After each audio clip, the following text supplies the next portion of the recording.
In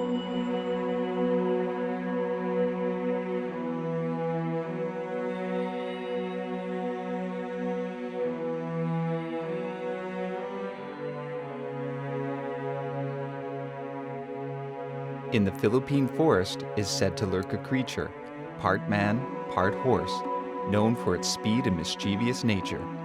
Some say it is a mythical spirit that guards the gateway to the Skyworld. Others believe it is a demon who is determined to cause trouble for those who cross its path. Where did this majestic being come from, and how did it evolve into the warrior spirit it has become today? Find out as we explore the origin, history, and evolution of the Tikbalang.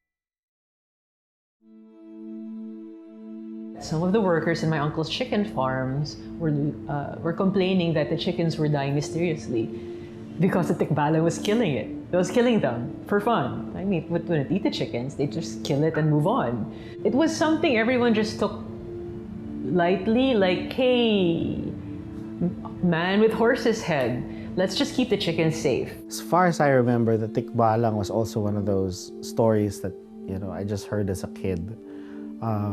Fascinating because, I had watched, I don't know what that movie was, where I got to see a minotaur and a centaur. So it was great to know that there was like a Pinoy version of it. Tikbalang has always been like the most fascinating creature for me, because how do you see something like that and not be in awe? Essentially, the Tikbalang is a night horse that comes in. But apparently, if you ride it, it takes you around the world. It takes you to different worlds. It takes you to parallel worlds. You meet it at a crossroads and it will make you lose your way, and supposedly you have to turn your clothes inside out to be able to find your way out of the forest. There were stories, of course, that if you can either wrestle a tikbalang, take it down to the ground, or even just pluck one hair from its mane, that it will become subservient to you. I really suspect that Tikbalang has Irish roots. What do they call that horse that you ride 7-league boots, etc., and goes all over the world? Stories of the Tikbalang range as far as the imagination. Classic tales of reward after an impossible task and otherworldly travel only started appearing in documentation during the 20th century. This can be attributed to the availability of European literature and changes to the education system. Previous to this, the Tikbalang was a dark spirit feared by the natives. But where did this superstition and imagery come from? See, a lot of our superstitions are actually instructive, but with the Tikbalang, where the superstition is, if it's raining and it's sunny, there's a Tikbalang wedding going on.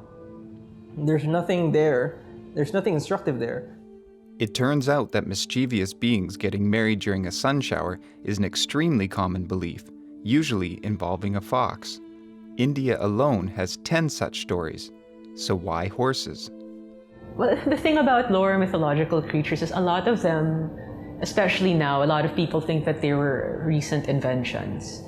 Like Spanish period, Japanese period, American period. Like recent, very, very recent. The idea that it's a macho creature does kind of ring more like a Spanish thing rather than a Filipino native thing. Yes, it started with the Spanish, but it was also a very European way of looking at it, because the Greeks have centaurs, and how that happened was like when people, I don't know which people, like could be, I think the Celts, when they came to Greece, they were on horseback and they just saw it as one whole thing, like human attached to horse. And I think that's what happened to us also, except the other way around. The horses are riding the Spanish. Yeah, the horse and the man. I think it could be something like that.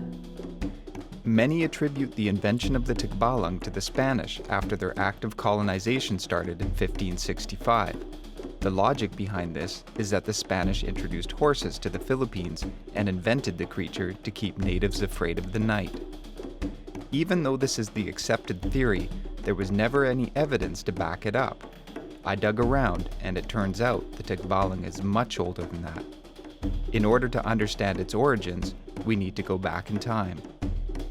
Homo sapiens migrated out of East Africa 200,000 years ago and arrived in Southeast Asia about 50,000 years ago. How the Philippines was populated is still up for debate. Bayer's wave migration theory suggests the Negrito crossed land bridges before the melt of the last ice age. Next, seafaring Indonesians came, and finally, Malays became the main population. The core theory suggests that Southeast Asians evolved independently over 2 million years. The Austronesian expansion, based on language, suggests that Southeast Asia was populated from a migration through Taiwan. Regardless of which theory is correct, these ancestors began to create primitive concepts of a supreme being in order to lessen the uncertainty about the future. This ancient belief system is referred to as animism.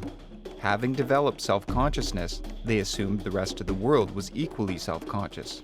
They believed that rocks, trees, mountains, water, animals, the sun, and the moon all contained vital powers animated by a spirit, or a nito. These spirits could do good or cause harm. Either way, they were believed to be in control of certain aspects of life. Villages often revolved around shamans and native healers, who were integral in helping the villagers feel in control of their surroundings. The Philippines was no exception. They believed these spirits were a conduit to the unseen parallel worlds of existence. The big question is, why did one of these spirits begin to appear with the body of a man and the head of a horse? It would be easy to default to the arrival of horses brought by the Spanish, except back in 1589, at the beginning of Spanish colonization, Father Juan de Plasencia documented the Tikbalang as already existing. Again, we go back in time. Hinduism began around 3000 BCE in India and expanded to Southeast Asia by 200 BCE. Oceanic trade routes began to solidify, and cultural influences spread throughout the region. Later on, various forms of Buddhism would overtake Asia, but the Hindu influence remained. This happened before Islam or Christianity came to the region. How does this tie into the Tikbalang?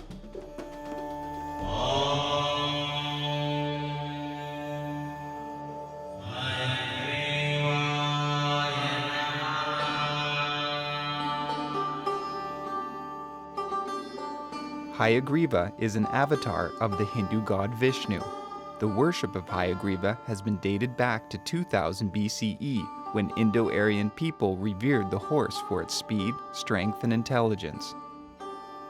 The Laguna copperplate and other discoveries has already proven that Hinduism had a cultural impact on the Philippines as early as the 9th century. But did the image of Hayagriva make it that far? Linking it to the Tikbalang starts with the 1860 discovery of a statue in Cambodia dating to the 10th century. It depicts the demon Vadavamuka, a more wrathful version of the horse-headed avatar of Vishnu. Over time, Buddhism evolved Hayagriva's image to have a small horse's head emerging from a crown of flames. In China, the old image of Hayagriva was given to Horseface, one of the demon guards to the gates of hell. It's most likely that something similar happened with the Tikbalang, when the Filipinos adapted this imagery into their beliefs after cultural exposure through trade. 900 years before the Spanish arrival, Chinese merchants had been going to the Philippines, and while on land, they used horses. But the evolution of the Tikbalang only began there. Western influence and modern-day artists have brought on the latest transformation. I think the first time I saw it drawn was in Arnold Ares' comic book. Arnold Are's 1999 comic, The Mythology Class, popularized the idea of the Tikbalang in the modern setting. Trece and Skyworld solidified the idea that there were powerful tribes of Tikbalang around us in the unseen planes of existence.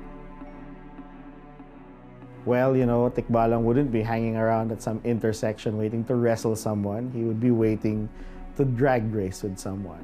He'd be wanting to, show off his speed. And that was the germ for that particular story. He was that kind of Tikbalang. He wants to get into trouble. He wants to trick people into going on to race with him. But then I thought maybe he belongs to a bigger herd. And I was just wondering, where would this herd be located? If Trece needed to find this one Tikbalang, then she needs to go to the king or to the datu of all the Tikbalang. And where would he be hanging out? Well, he would be in the tallest tower in the middle of the city, where he would have his own forest, which no one can get into. These modern interpretations have placed the Tikbalang into popular culture, but remnants of the early animist beliefs still linger in our minds as shadows close the day. The danger of a Tikbalang is that if it comes in at night, it fools around with your nightmare, and you become part of the nightmare, and you can be lost. A lot of it, a lot of people say that, he just woke up and he was crazy, and people say he's not crazy.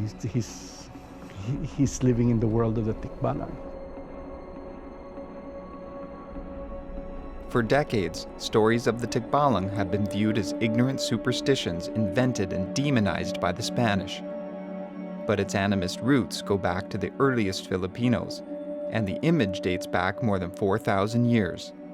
Its arrival in the Philippines predates the Spanish by as much as 4 centuries, holding a historical relevance that transcended colonialism and threads it directly to ancestral Filipinos. It's a testament to their creativity and adaptive preservation of identity through storytelling. It's no longer superstition, it's a kind of cultural construct that embodies your identity. So by taking those pieces of superstition and making them stories, it reminds us that, I think, there are people behind you who have gone before you, who have known these stories.